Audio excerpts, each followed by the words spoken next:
Welcome to the Plant-Free MD podcast with Dr. Anthony Chaffee, where we discuss diet and nutrition and how this affects health and chronic disease, and show you how you can use this to optimize your health and happiness, both mentally and physically.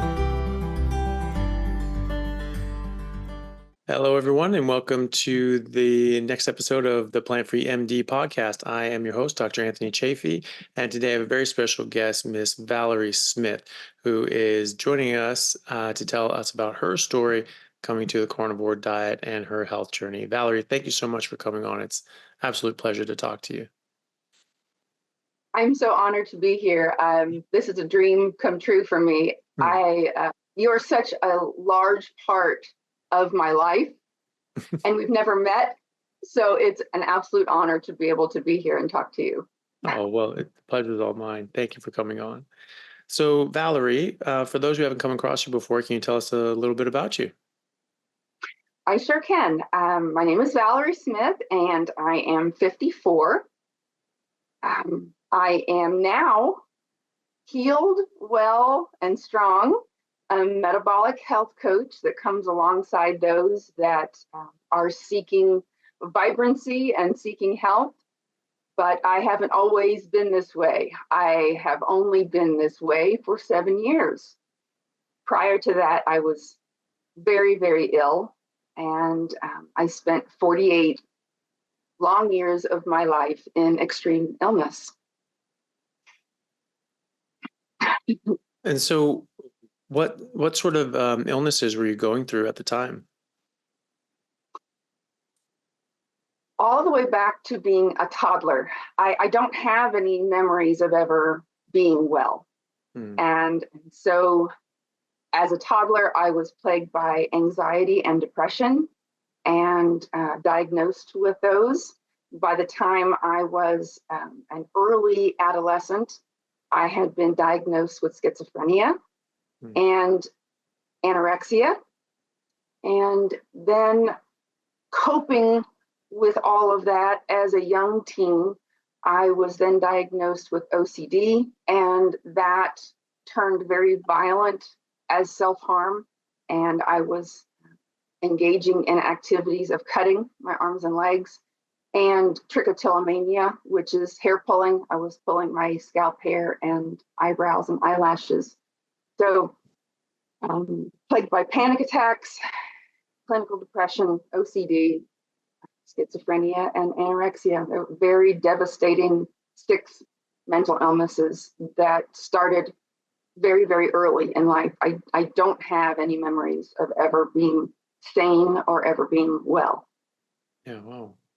So that was going on for throughout your adolescence, but also throughout most of your adult life until you said 7 years ago. Is that right? Yes. Yeah. It was unlivable. I began to get to the point of just wanting to go to sleep and not wake up anymore. Sleep was the only escape from the paranoid delusions and the voices that would scream at me to harm myself and to harm others. These voices that would tell me to drive off an overpass, that people were talking about me, that I needed to take out my family in order to stay safe. The voices told me that certain foods were poison, and if I ate them, that I would die. And then sometimes it would switch and tell me that I should eat them and that I should die. It was just a horrible, horrible existence. And all of this time, up until the time in my 40s, I was under traditional treatment. I wasn't just managing this on my own. I had care team after care team that had me under 3 or 4 psych meds for a total of 12 to 15 over the course of those years. I was in and out of treatment centers. I was in and out of mental wards. I had feeding tubes trying to bring my weight up from 70 pounds using the tube feed ingredients of canola oil and high fructose corn syrup and soy 6 times a day. I've been through it all. I've had a dozen psychiatrists that over the course of 3 decades would fire me and tell me not to come back, that I was treatment resistant and you aren't going to get any better and you just have to accept this. I did everything over and over and over again of what you're supposed to do, what you're told to do to eventually get help and to be well. And none of it ever made a reduction in my mental illnesses. None of it ever changed anything. I just continued to get worse. Oh, and oh, is that so a bit of feedback? I don't know what that was there. Okay. Well, I'm really sorry to hear that. That sounds awful. Were you, what was life like at the time? Were you able to work? Did you have family that were helping you? But how did you just live a day-to-day life? I mean, like you said, it's unlivable. It sounds unlivable. It sounds absolutely horrible. What was your day-to-day life? Were you able to hold down a job, have a family, and interact with people at least somewhat normally in your daily life? Each decade got more difficult. My teen years, I spent in and out of treatment centers and just trying to catch up at school when I'd be gone for 6 or 8 weeks, trying to manage my family that was distraught over me teetering around 100 pounds at 5'9" and not knowing what to do to help me, seeing me go downhill and not be able to stay in touch with reality, and also the self-starvation. That was difficult for me and for my family. In my 20s, I attempted to go to college and I finally had to drop out after 2 years. I spent all of my energy trying to be perfect and trying to get good grades, which I did, but my health suffered even further. And the colleges were, the health clinics were alarmed and encouraging me to take a leave of absence, that I wasn't going to survive. And I wasn't. My dorm mates were finding me blacked out in the shower. I was just unwell. And after I quit college, early 20s, late 20s, I attempted to work part-time. I attempted to keep an apartment. I attempted to just be normal, all the while going to appointments every week. And when that didn't work, I attempted to get better faster by doubling down and doing it more. So, I had more appointments with nutritionists at hospitals and more appointments with psychiatrists and more meds that they were trying on me to desperately try to make me better. In my 30s, I was married, and a whole set of other suffering is going on because there's unconditional love there between my husband and I. But when we took our vows, he knew it was going to be for worse, better or worse. And it was worse. And then sickness and in health. And it was so much sickness. And then late 30s, early 40s, after 4 decades of this, of mental illness, my physical being, my body couldn't take it anymore. And I had just extreme amount of medical complications from so many years of starvation. So then I was embarking on surgeries and hospitalizations that involved very invasive treatments to try to save my life. It was horrible. It really was. Yeah, I'm so sorry. So what happened? What changed? How did you get out of that? Well, the definition of insanity is doing the same thing over and over again and expecting a different result. And I had already been fired by my last psychiatrist 30 years into this. I wanted to titrate off of the 4 meds that I was on, and he refused to help me. I was functioning worse on them than I was off them. I was on 2 for the schizophrenia, 1 for anxiety and OCD, and 1 for clinical depression. And it was just a devastating time. And because I wouldn't sign a contract with him to gain 3 pounds a week, because I was down to 70 pounds again, he said, I can't help you. Don't come back. And I was at a crossroads. You know, do I start all over again? Do I find another care team? Do I find another psychiatrist that we're going to do this all over again? I knew by this time this was never going to work. This was when I would try to do better, my diet of a cup of spinach and a cup of lettuce and maybe a cup of celery, and that's all I would eat in a day. When I would try to do better, I was taught all my life from my care team, doing better meant eating a sweet potato with it. Doing better meant eating oatmeal with that. So that's how I would approach being better. By the time I got to be 45 years old, I had spent 35 years not eating any animal products. Not an egg, not a bite of chicken, nothing.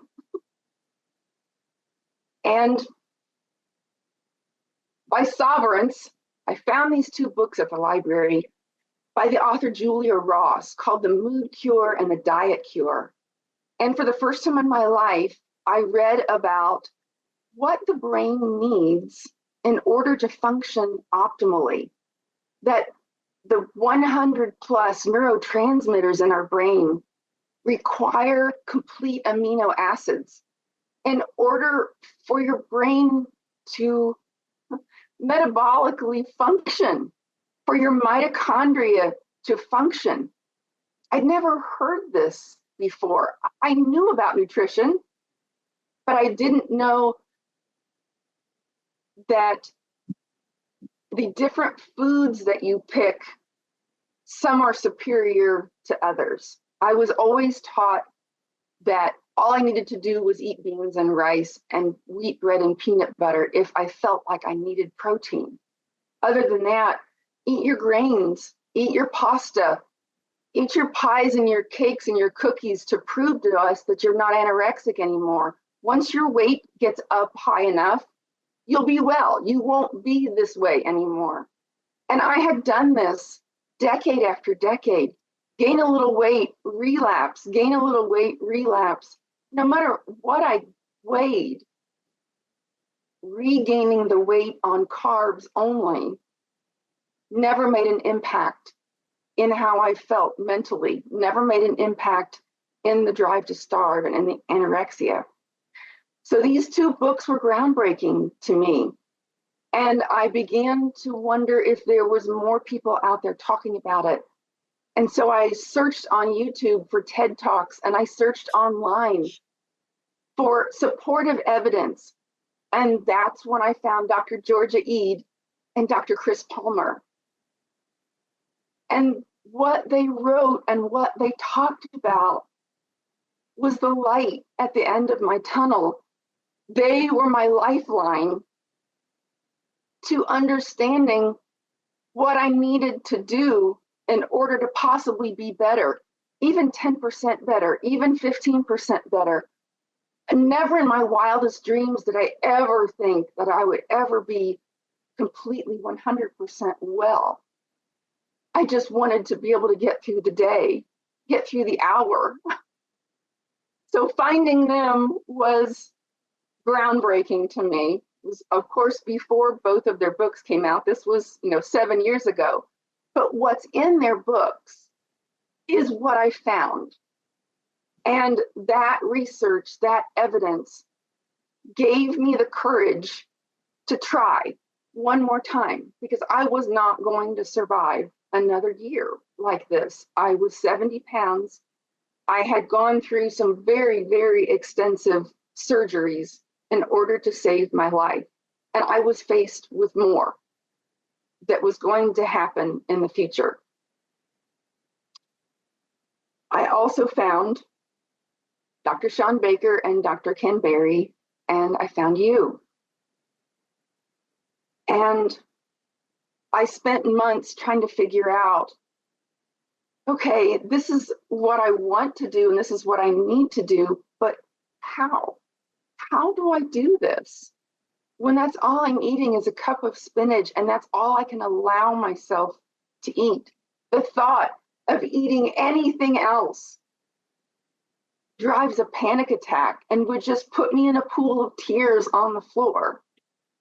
I knew that I needed to do this in an organized way in order for me to make this successful. And since I hadn't eaten any animal foods for 35 years, this literally was going to be saving my life one bite at a time, literally. That's all I could do. So this is how I started. I started with one bite, one bite of meat every day until I got used to it. And I promised myself in a week, if I could do that and not sit at the kitchen table and cry for hours, which was how it started, that I would double it. One bite became two, two became three, and three became four, and so on and so forth. This was not an improvement or a healing that magically happened in a week or two, that so many amazing people have been able to materialize because they could trade a whole day's worth of food for carnivore or the lion diet and make those brain changes, make those mitochondrial changes fast. This was a slow process for me, but I never set myself on a timetable. This wasn't back when we said, just give it 30 days or give it 60 days or give it 90 days. I was in this for my life. It was this or nothing. There was nothing left to try. And so at every 3-month mark, I noticed changes and my family noticed changes. And it was just an amazing transformation that I can look back on. And every 3 months, there was a reduction in the mental anguish that I had lived with for decades. I had never, ever experienced a lowering of any of these symptoms, any of these anguished, awful problems. And yet this was doing it. When I took away all of the high oxalate plants that were harming me and slowly replaced that with an abundance of beef. And then when I had gotten to enough healing to then accept the fatty parts of the beef, which took more time, because that's the first thing that goes when you're anorexic is protein and fat. I had to get to a certain level of brain healing in order to go on and go to the next step. But it incrementally got better month after month after month. When I got to the 6-month mark, the screaming voices of the schizophrenia now felt like they were in another room with the door closed. They were there, they were screaming, but for the first time since my earliest memories, they were quieting. And I would talk to my husband and say, what is this? What is happening? How can this possibly be the answer? But yet here it is. This is the answer. I had to go through a period of anger over my lifetime of everything that I missed out on, everything that was sickness and struggle and injury and surgery. And it was this all along, that this could have healed me if I had known, if only I had known. When I got to the 9-month mark and the 12-month mark, I had gotten up to over a pound of beef. And everything just started to melt away. I no longer had to struggle with trying to stop myself from cutting my arms and legs. The compulsion to do that, the brain dysfunction that drove me to do that completely disappeared. And at the 1-year mark, the schizophrenic voices that screamed death at me and death towards others was gone, completely gone. And every feature of my anorexia was also gone. The depression was gone and replaced by feeling like I was in living color for the first time in my life. Nothing was gray anymore. Everything was vibrant and in living color, and there was no more anxiety and no more panic attacks. There was peace. There was a peace that passed all understanding that I'd never experienced before. Hey guys, just want to take a second to thank our sponsor, Carnivore Bar. I don't promote many products because honestly, all you need to be healthy is to just eat meat. For those times that you're out hiking, road tripping, or stuck at work and you want a nutritious snack that is just meat, fat, and salt if you want it, the Carnivore Bar is a great option. So I like this product not because it's just pure meat, but also because I want the carnivore market to thrive as well. And the more we support meat-only products, the more meat-only products there will be available in the mainstream. So if this sounds like something you'd like to get behind, check it out using my discount code Anthony to get 10% off, which also applies to subscriptions, giving you 25% off total. All right, thanks guys. And I used to worry that this was too good to be true, that at some point the rug is going to get pulled out from under me and I'm going to wake up one day and it's all going to be gone and my dysfunction is all going to come back. But it's not, it's permanent. When you heal your brain with a proper human diet, when you give it what it needs to heal your brain and your body, and just get out of its way, take away the things that harm, and give it in abundance what it needs to heal, it's permanent. And you have a brand new life, a brand new absolute life. And I'm just so thankful and so grateful. And at that point of my healing, there are people that come at me and say, well, the reason that you were better was because you gained weight. And I can quickly dispel that because at the 1-year mark, when all 6 of my mental illnesses were gone, I still weighed 70 pounds. I had not gained any weight yet. This was about brain healing. That had to happen first. My whole life, it was the reverse. Care teams tried to put weight on first and then tell me that the brain would follow. And that's not how it works. The brain needs to be healed first, and then your life will follow. So the 2nd and 3rd year, that was my time to rebuild my body. That was my time to address the physical illnesses that I was left with because I was still facing a life of more surgeries. I had severe osteoporosis. I had 5 fractures within 5 years, and I was facing more devastating illness if I didn't figure this out, if I didn't do something. My thyroid was a mess. My adrenals were a mess. All of my hormones had tanked. I had had several surgeries because I had lost all of my internal musculature and I had multiple organ prolapses, and I had major surgeries that they weren't sure I would even survive the surgeries. I was facing the rest of my life dealing with these medical complications, and I no longer was going to accept this. Doctors told me that my mental illnesses were incurable, and obviously they weren't.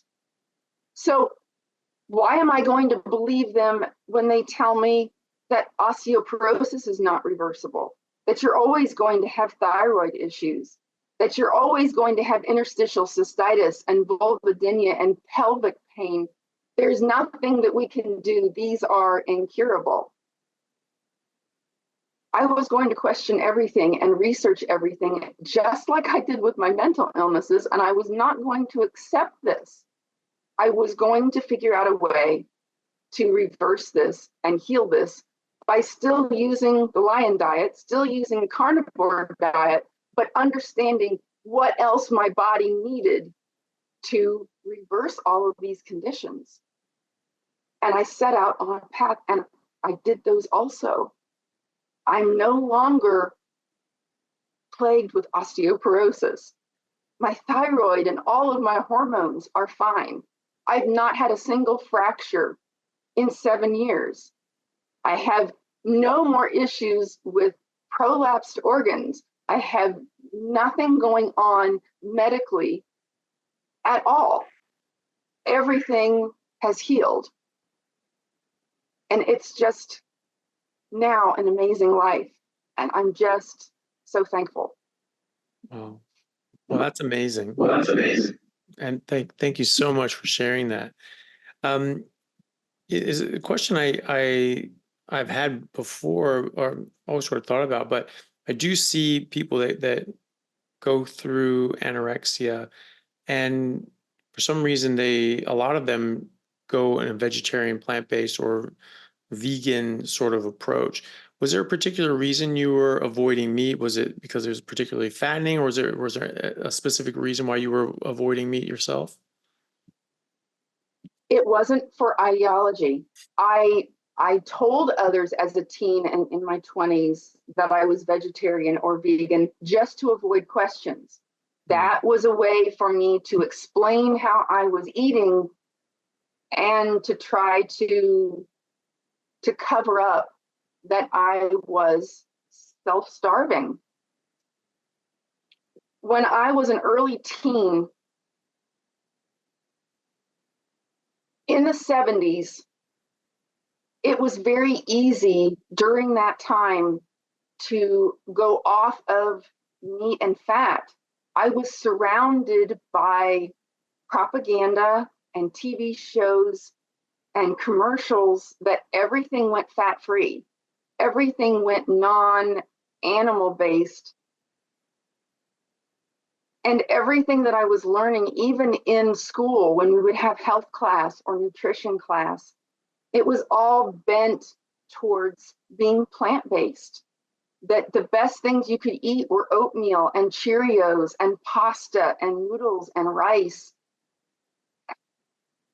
And so that messaging, combined with my own self-destruction of knowing through the self-starvation and the anorexia that the highest calories were involved in protein and fat,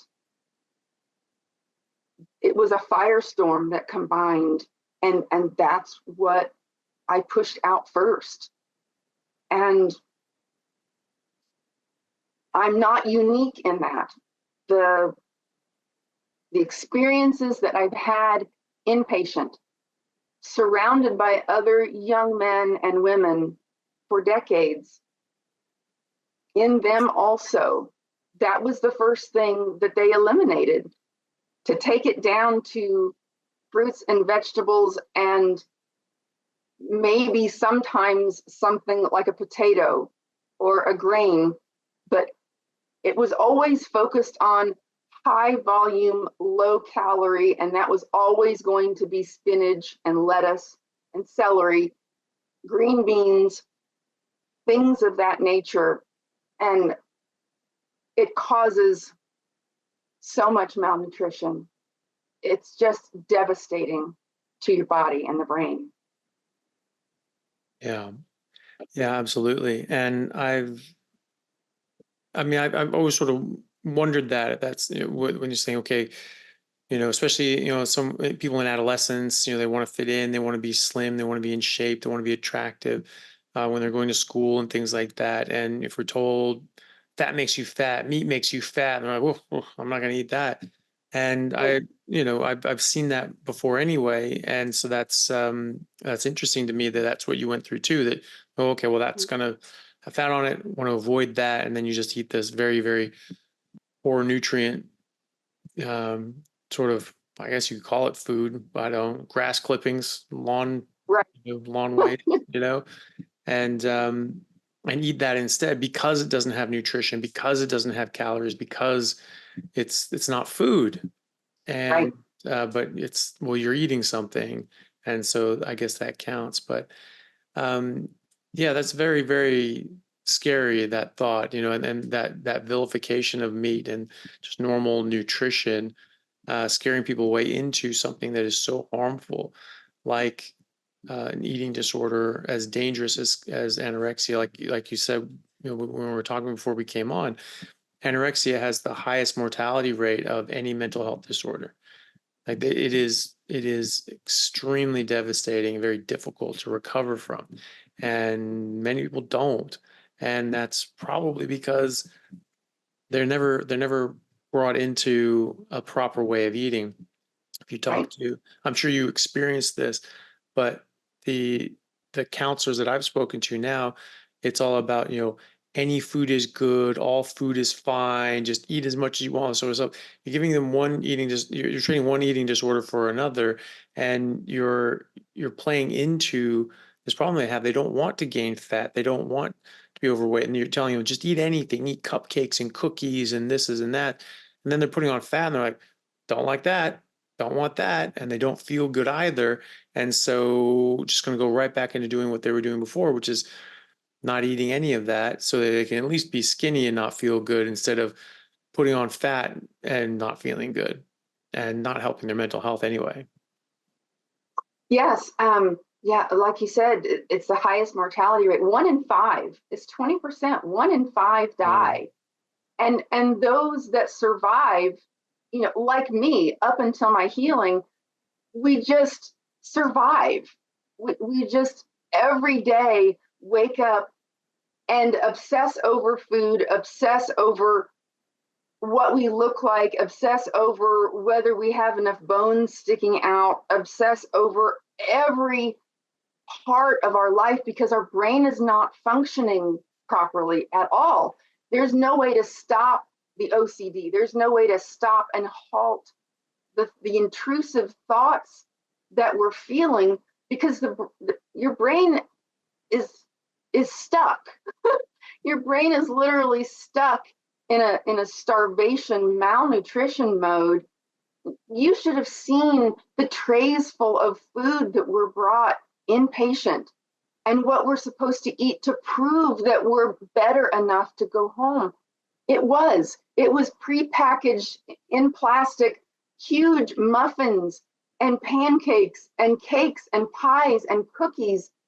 And that's what we were told. Eat this, show us that you're better, and we'll let you go home. And none of that does anything nutritionally for your brain. It's just causing more inflammation and Mm. causing more malnutrition. It's just horrible, and there's nothing that's changed. I have since gone back and come alongside some young ladies that are inpatient right now, those who have reached out to me in my local community, and I've visited them in the hospital. The same 3 toxic tube feeding ingredients are still going through their tube feed 6 times a day. And those same trays of food are still being served to them to prove that they're better to go home. The protocol has not changed at all. Yeah. They're the, the powers that be are still utilizing the same failed treatment, and they just keep doubling down and just doing it more. They'll never open up to the fact that this is not working, that they let these fractured young men and women go home, and they're on the way home, they're already thinking about relapse. They're already thinking about how they're going to lose what was put on them while they were inpatient, and they immediately go back to starving because nothing has changed mentally, no matter how long they were in treatment. And that's how I was all of those decades. There's just an insurmountable amount of suffering that goes on between schizophrenia and anorexia and all of these extreme mental illnesses that is just devastating. It doesn't ever get better. You just teeter on the precipice of being tolerable and trying to smile and trying to get through your day. And it's always looming over your shoulder, ready to take over again and pull you down. And that's no way to live.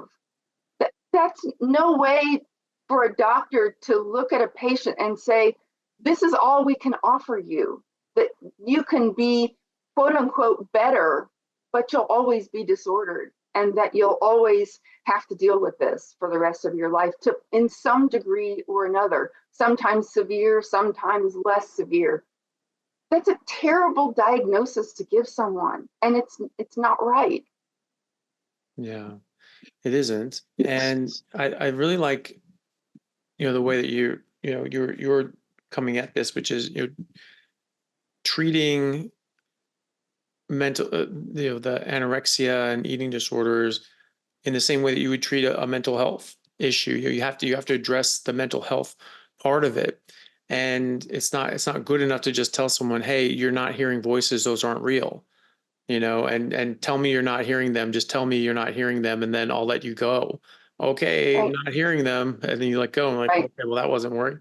That's the same thing as saying, it's like, well, just eat the cupcake and we'll let you go home. It's like, okay, I'll eat the cupcake and then I can go home and get back to doing what I was doing. It's not actually addressing the issue, which is it's a mental health issue. And you're not just going to convince them that cupcakes are good. First of all, cupcakes are not good. So that's stupid anyway, but that's not going to work. This is not a conditioning issue. This is not an education issue. It's a mental health issue. And feeding them garbage and pretending that, oh, okay, yeah, I don't have a problem with that.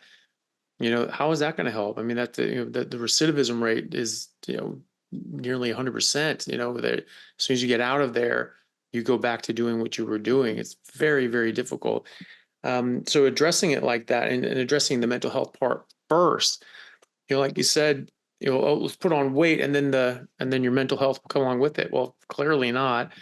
And that if you put on weight, well, then the only reason your mental health changed, all this stuff, is because you put on weight. Well, I mean, that doesn't even pass the smell test, because there's a high correlation and concordance with metabolic syndrome, metabolic disease, obesity, with mental health issues. And like schizophrenia and depression, OCD, bipolar disorder, all of these issues, there's a very high correlation with these metabolic health issues and obesity. So, and that's the other thing too. They say like, well, your mental health issues got better because you lost the weight, and your mental health issues got better because you gained the weight. Well, which one is it? Gaining weight or losing weight? Which one does it? It's it's not that. The thing that helps your mental health also is helping your weight either improve and optimize. You're just eating real food. That's good for your brain. Last time I checked, the brain was part of the body. And so when you're eating food, it's good for your body. You're getting nutrients for your body that includes your brain. And if you're not getting the right nutrients, if you're not in the right metabolic state, if you're bringing in all these very inflammatory factors that come into your body and screw with your brain chemistry, damage your mitochondria so they can't function properly in your brain and elsewhere, things aren't going to work. I think it would be amazing if they could, I look at the hospital, obviously the food there is just atrocious. It's just sugary carbs for every, breakfast, lunch, and dinner every single day. And if there's meat, it's just one little sad, lonely piece of dry, very lean, overcooked piece of meat that just looks like foam rubber and probably tastes worse. And the rest of it's just sugary carbs. And so the TPN, what we give people for IV Mhm. Nutrition is atrocious. It's just tons Mhm. of just sugar and carbs and garbage like that. And then the feeds are just the same thing. Why are we giving people sugar? Like, well, how is that something that we should be giving in hospitals? I think it would be amazing if you could get peg feeding for some of these patients, just stuff in pate or something like that. Just ground beef and things like that, because you're controlling it. You know, it's like they don't want to eat anyway, so you're tube feeding them, feeding them through a peg tube. And what if you gave them real food? What if you gave them a high fat ketogenic diet, carnivore diet? Um, I think you could actually resolve many of these poor people's mental health issues and eating disorders. And all of a sudden, they're feeling healthy, they're feeling better, the mental health is getting better. They're saying, "Oh, actually, steak sounds good. Maybe I don't need to avoid all that." I think that'd be amazing. I don't know if we could ever get that in, but maybe there's somebody watching who knows somebody who has in somewhere at one of these facilities, and we can figure out if we can run a trial or something like that, because that would be pretty amazing. And I would bet pretty much any amount of money that we would get far more benefit out of feeding just a high fat carnivore diet through a peg than than they've ever gotten before with those horrible, just putting in Yoplait and crushed up frosted flakes through a tube, which is basically equivalent. It's just sugar Mhm. and carbs and garbage. You know? Yeah, I agree. And then that takes you down a path of understanding the facilities. Where is their ideology? And in the facilities that I was in, specifically in Ohio, um, the core value system coming from the top down, the CEOs, the people that are on the board, those who control the cafeteria and the nutrition, they're all stemming from the Seventh Day Adventist Church. And so in the hospitals that I was in, there was no meat served at all. Wow. If there was protein on my tray, it was like what I said. It was peanut butter and wheat bread. It was beans and rice. That was all that was offered to me. And that's what I was taught was proper. That's what I was taught all my body and my brain needed to thrive. And so, we have to affect change somehow from the top down, from the top echelons of who is in charge of these facilities and where their ideology comes from. Yeah. It starts at the top of being non-nutritious. It starts at the very top of starting from a place of malnutrition. And that's never going to have anyone gain health from that. It's it's um it's very sad to see. You see so many centers and hospitals and treatment facilities that the Seventh Day Adventist Church funds and operates. And so you have to imagine they're really trying. They're really trying to help. They have all these programs out there, but they are so misguided with what is a proper way to eat and be healthy due to their religious ideology of meat is evil.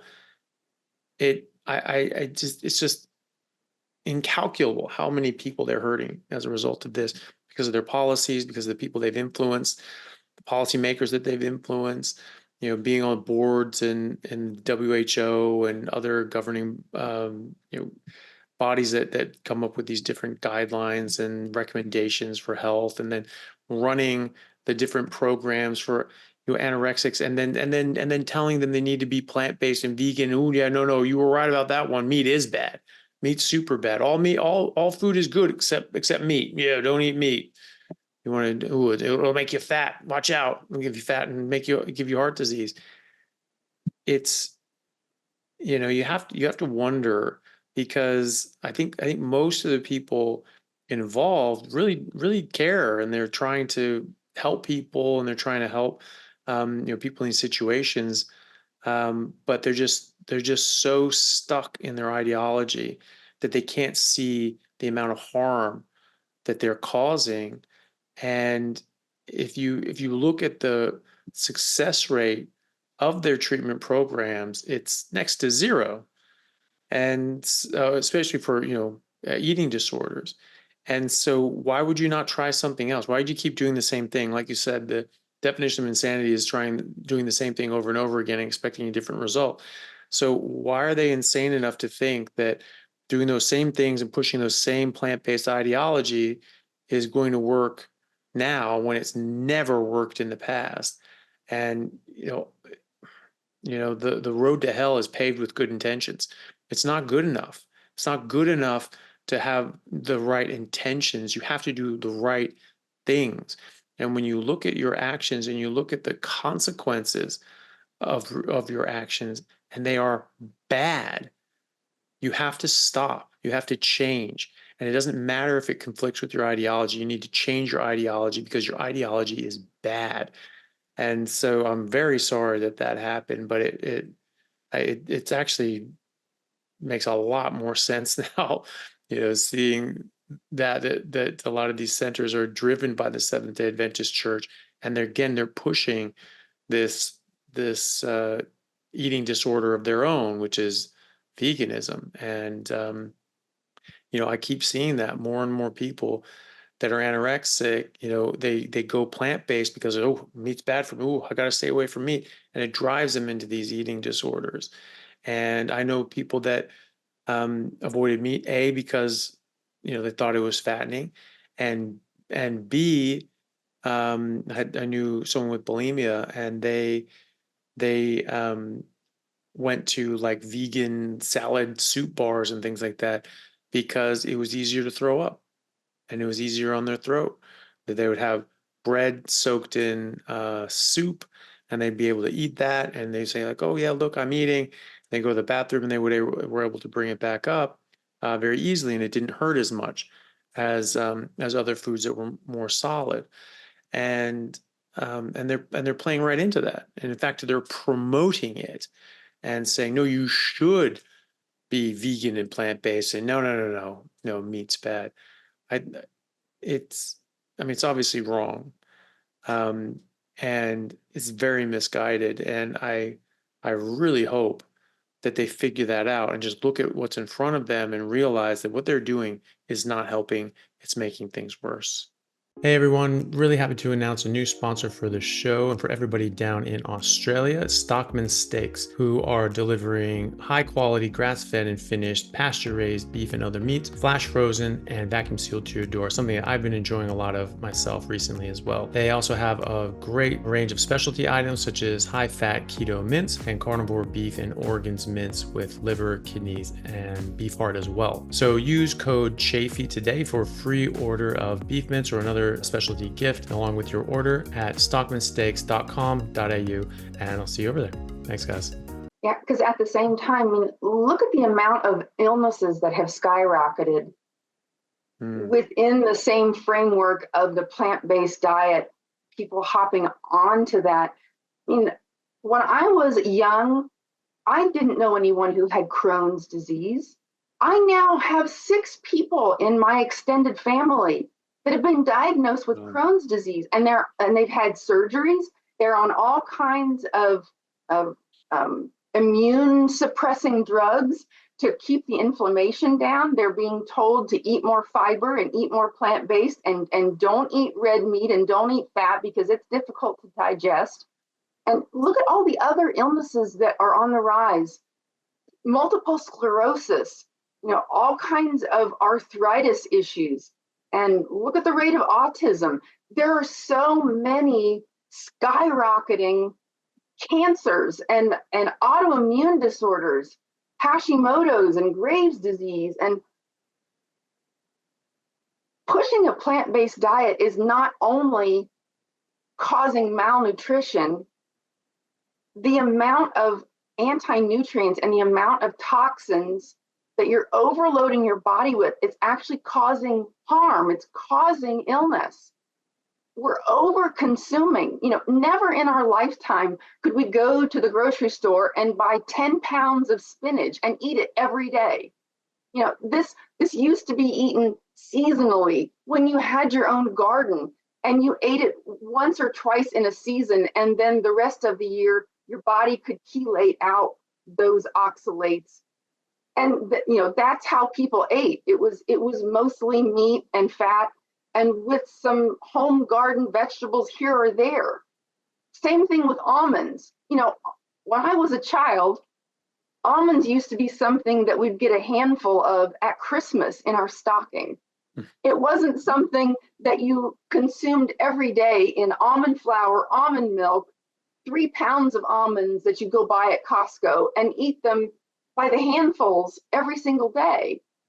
We're poisoning ourselves and causing these autoimmune and skin issue illnesses by adopting these plant-based diets, because it's not what we were meant to eat predominantly. It's not what we were ever meant to have plates full of at every meal. It's horrifying. Yeah, absolutely. Yeah, and whatever people want to say, we've reduced red meat by over 33% over the last 40 years, and increased fruits and vegetables, increased grains, increased seed oils, increased sugars, and all these chronic diseases have skyrocketed. We are the fattest and sickest we've ever been in human history. Anybody who tries to deny that is a liar, and they're trying to sell you something. And so it's certainly not the meat causing this. It is definitely something else. And I'm very glad that you got out of it. I'm very glad that you found Dr. Eid and Dr. Palmer. We're doing fantastic work. I'm really happy that they have their books out now and are getting more recognition for their work. So at this point, you are a health coach and you're helping other people. Is that what is the scope of your practice? Is it mostly with eating disorders, or is it sort of everything? It actually is everything. It has been a wonderful journey to come on. 90% of what I do on a daily basis is actually volunteer. People reach out to me on X, Twitter, and Instagram and Facebook. I get direct messages every day of people reaching out for help. And because I frequently post everything that I've healed from, and I speak to all of those, in addition to the mental illnesses, I have people that have asked me to be their regular coach on a wide variety of illnesses. Some may be for mental illness only, but I also have many clients who are with me to reverse their osteoporosis, who are with me to figure out how to work on their thyroid, how to work on type 2 diabetes, how to work on weight loss, how to work on weight gain. It's a vast subject, and it may even be something that I've not personally experienced, but they feel comfortable with me because of what I've lived through and because of what I've healed from. I've not personally lived with bipolar, but the 6 mental illnesses that were taking me down that were just as devastating, someone will come to me with bipolar and say, can you help me? Can you provide me with resources? Can you walk with me through this to heal my own brain dysfunction and help me figure out what to eat and what not to eat so that I can come out the other side like you? And just like type 2 diabetes, I've not ever experienced obesity or type 2 diabetes, but because of what I have worked on, what I have researched, what I have put out there on posts, and the knowledge that I do have behind the science behind it, and I always try to post backup research with everything that I put out there, because I encourage everyone to do their own research and not just take my word for it. I want you to do your own research. I want you to heal yourself. I have a wide variety of those coming to me. Yeah, good. Yeah, good. And then well, some weird little feedback. Sorry about that. Hopefully it's not too weird for people. As far as the people that you help, have you found other people with anorexia or other eating disorders?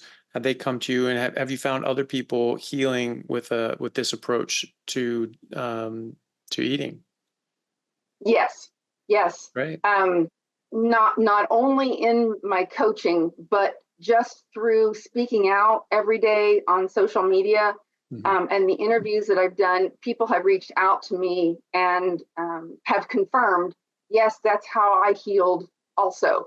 So it is so very encouraging to start gathering this community that is so supportive of each other, that acknowledges the healing that needs to take place mentally within the brain first, in order to go on with a vibrant life and be strong and be healthy and be happy and be joyful.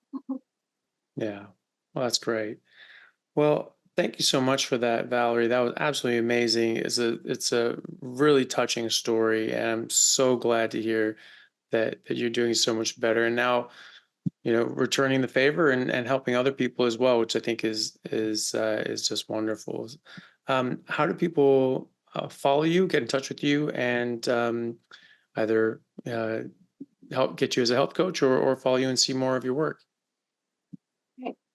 On Instagram and Twitter, my handle is both the same on there. It's Valerie Anne 1970. And on Facebook, I'm just Valerie Smith. And the coaching platform that I'm on is www.metabolichealth.com. And there's a coaching tab on there that you click on that tab, and my picture and my calendar link will pop up, and anyone can book a free consultation with me if they want to talk to me. I have a lot of people that will book that initial consultation, and they just need a little guidance. I might not end up being their weekly or bi-weekly coach. They just needed to talk to somebody face to face and get some feedback and some resources to get them on their way. And I'm so happy to be able to do that. I just want people to heal. So that's how to find me. That's great. And you have a YouTube channel as well, is that right? I do. Yes, I do.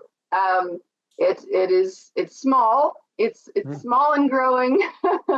I'm trying to devote more time to posting videos on there. And of course, when I make a video, I post it on the other social media sites first and then upload it onto YouTube. But yes, I'm on there too. And my handle is Cured by Carnivore. There you go. Awesome. Well, Valerie, thank you so much for that. I'll put all of those links in the description, and people can go and find you there. And I encourage people to do that. And please do send this to someone who you think would help them, someone with an eating disorder. Like, no one's addressing this. No one has any real way of addressing eating disorders and mental health disorders. And that's something there's more and more evidence that you can actually reverse major mental health issues like we just heard here today. So if someone is suffering from one of these conditions, please do send this to them and let them know that there is a way out. Valerie, thank you so much. It's been an absolute pleasure. It's been my pleasure to be here. I'm just so honored to be able to talk to you today. It was my pleasure. Thank you, everyone. We'll see you next time. Hey guys, thank you very much for taking the time out to listen to what I had to say.